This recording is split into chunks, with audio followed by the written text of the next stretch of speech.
Shalom Bapak Ibu semua. Dalam video sebelumnya saya sudah sampaikan berdasarkan hadis yang sahih bahwa Muhammad, Nabi junjungan saudara kita yang dari Islam, pernah menulis perjanjian dengan penduduk Mekah dan berkeinginan menulis sesuatu menjelang kematiannya. Dia juga tidak lagi memeriksa hasil tulisan juru tulis yang bisa dia percaya.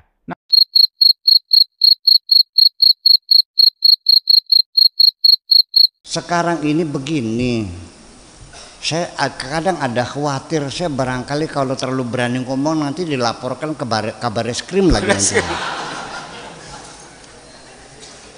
Ya, tapi sebelum saya dilaporkan ke Kabareskrim, akan saya laporkan siapapun yang mengatakan Nabi Muhammad buta huruf, saya laporkan polisi.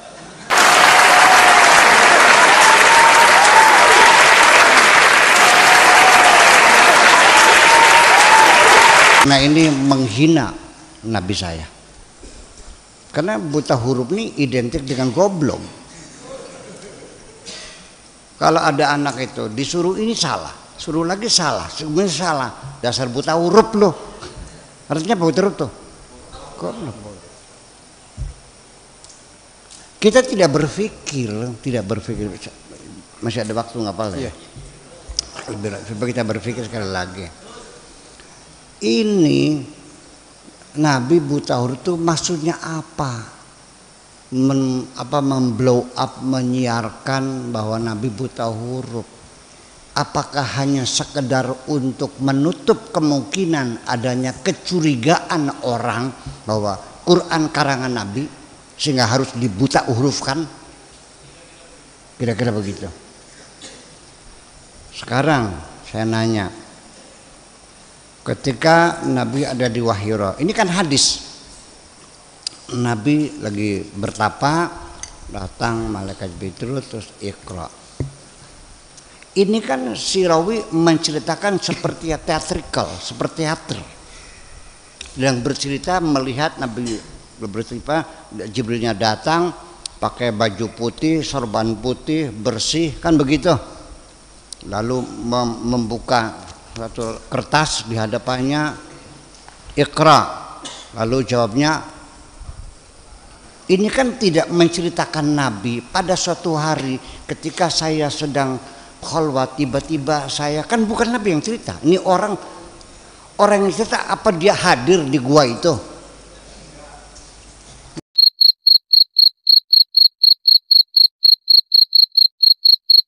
Ini kan persoalan.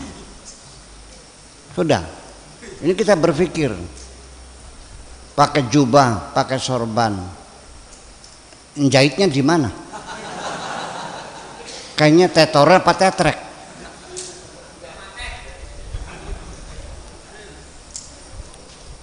Iya.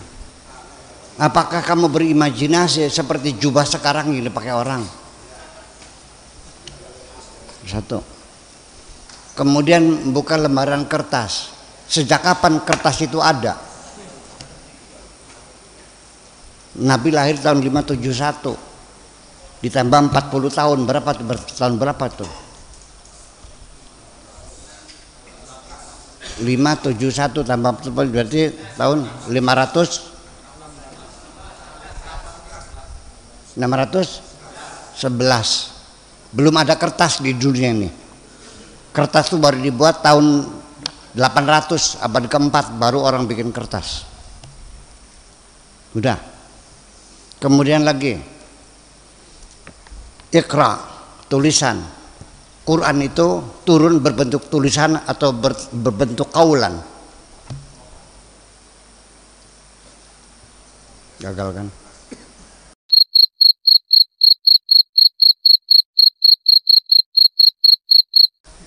Gagal kan? Waratil Quran inna sanulqi 'alaika qaulan tsaqila. Biar cerdas mikirnya. Enggak apa-apa lah, Rok. Iya, terlaporkan Baris-Krim. Ternyata umat Islam seluruh dunia manjung penjara KB. Hanya saya yang tidak.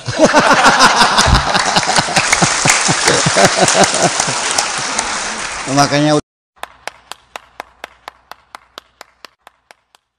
Udahlah, jangan terlalu rajin lapor ke baris krim lah, dah.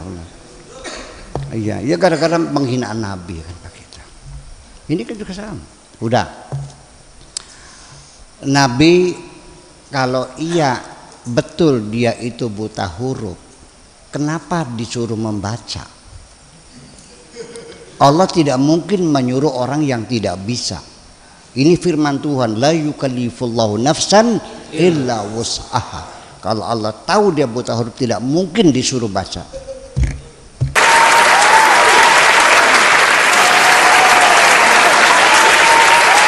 Udah berapa tuh?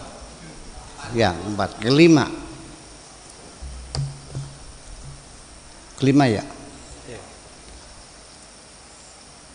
Nabi disuruh baca dan kamu mengatakan Nabi tidak bisa membaca, berarti nabimu tidak melaksanakan perintah Tuhan.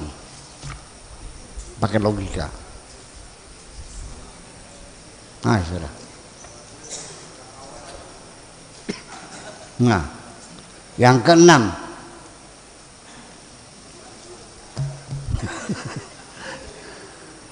Nabi Muhammad setiap terima wahyu terus manggil para juru tulis.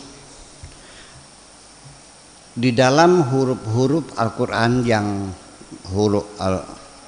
di awal surat, alif, lam, mim, ya kan? Ha, mim, ain, sin, qaf. Kenapa tidak alif berdiri sendiri, lam berdiri sendiri, mim? Kenapa alifnya mim kan, lam namanya digandeng, ha, mim, misalkan, terus ain, sin, qaf nyambung kan? Kenapa nggak digandeng semuanya? Lalu ada ro'a, ro, hamzah, alif bengkok. Ada lagi ro'a, alif, ro, alif, hamzah di atas, alif bengkok. Kenapa nggak pakai alif, pakai hamzah aja? Kenapa di surat Ibrahim ditulisnya Abraham, langkah nggak ada ianya? Di surat yang lain pakai Ibrahim, pakai ada ianya. Apakah ini juru tulis ngarang sendiri sesuka-suka mereka atau atas petunjuk Rasul? Jadi bisa baca nggak dia? Pakai logika yang benar.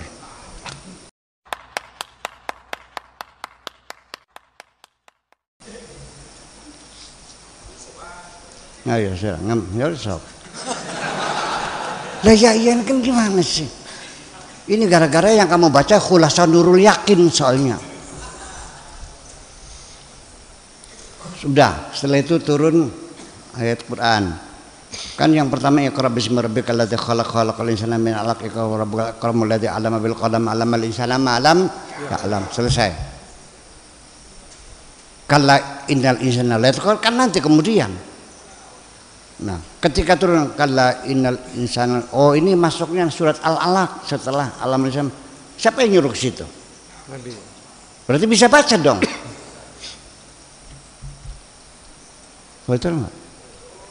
Terus lagi, ketika itu banyak banget nih, waktu Iqra bertulisan, tulisan Arab yang ada dalam kertasnya Jibril itu seperti apa tulisannya? Pakai khot ri'ah, pakai khot kufi, adiwani, iya adiwani, apa khot Utsmani. Dan harus tahu bahwa huruf Arab waktu itu baru ada 15 huruf, belum ada titik kok. Ba, ta, sa, ya, na sama gambar jukung. Ini jadi persoalan. Ya kan begitu. Jadi artinya bahwa nggak masuk akal. Jadi hadis itu dipertanyakan. Dari mana Anda tahu bahwa lagi ini Jibril datang buka lembaran apa ngintek gitu? Atau Nabi yang bercerita? Saya kira akan lebih ideal lagi kalau riwayatnya hadisnya itu Nabi yang ngomong. Bainama kuntu fil ghari idz ja'ani Jibrilu, kan begitu. Ini kan cerita. Itu persoalannya. Jadi untung saja ada Imam Bukhari katanya kan gitu, hadis. Imam Bukhari itu pernah mengecek, meneliti, mengurai, menganalisa, ya, mengklarifikasi dari teksnya, dari rawinya, sanadnya.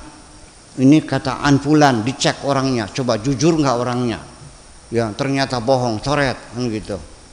Semua kan gitu. Itu sampai akhirnya setelah diseleksi yang lolos hanya 14.000 Sahih Bukhari itu. 600.000 hadis diseleksi secara cermat, kejujuran perawinya dan semuanya itu dalam 16 tahun. Yuk kita ngitung, 16 tahun, hadisnya 600.000. Sob, mana kalkulatornya? 600.000 dibagi 16 tahun, berapa setahunnya? Sok hitung-hitungan dulu. Berpaham. Bagi 16 tahun. Berapa setahunnya tuh? 600.000 dibagi. Wes gampang, masih kenceng gak kita? 37.500. Nggak usah hafal kita, Bapak. Iya boleh. Iya. Nah, dibagi 12 bulan. 3.125. 3.125 setahun. Per tahun. Dibagi 360. Bagi 12, satu bulannya dibagi 12. 30 hari. Dibagi 12 dulu udah kan? Iya. Jadi sebulan berapa? Dibagi 12. 3.125. Nah, 3.125 sehari. Sebulan dibagi 30. 104 sehari dibagi 14 berapa? 24 jam dibagi 24. 4,3 sekian. 4,3. Udah 4 saja dah, 4 hadis 1 jam tuh. Berarti dia bisa menyelesaikan tugas 1 hadis dalam 15 menit. Selama 16 tahun aja ngakal boleh. Kapan naik ontanya, kapan ketemunya, kapan segala macam. Itu kan pertanyaan besar. Ya seru.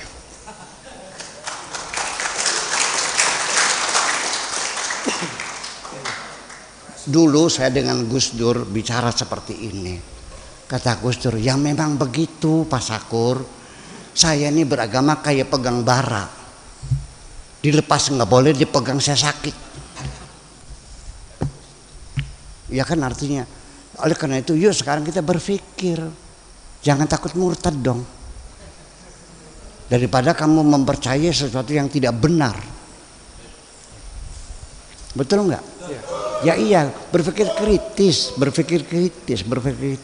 Selama ini kita dididik beragama ini dengan cara pejamkan matamu, matikan lampu, tutup jendela, kunci pintu. Yakinlah begitu caranya. Selama ini kan begitu. Pokoknya kan begitu. Yuk kita berbicara rasional. Itu yang saya inginkan. Dan ini akan terjadi perubahan nanti. Sebab kalau tidak dimulai dari pikiranmu, bagaimana bisa berubah? Iya dong. Yeah. Saya kira semacam itu deh. Nanti kita lanjutkan dah. Ya, makasih. Terima kasih. Okay.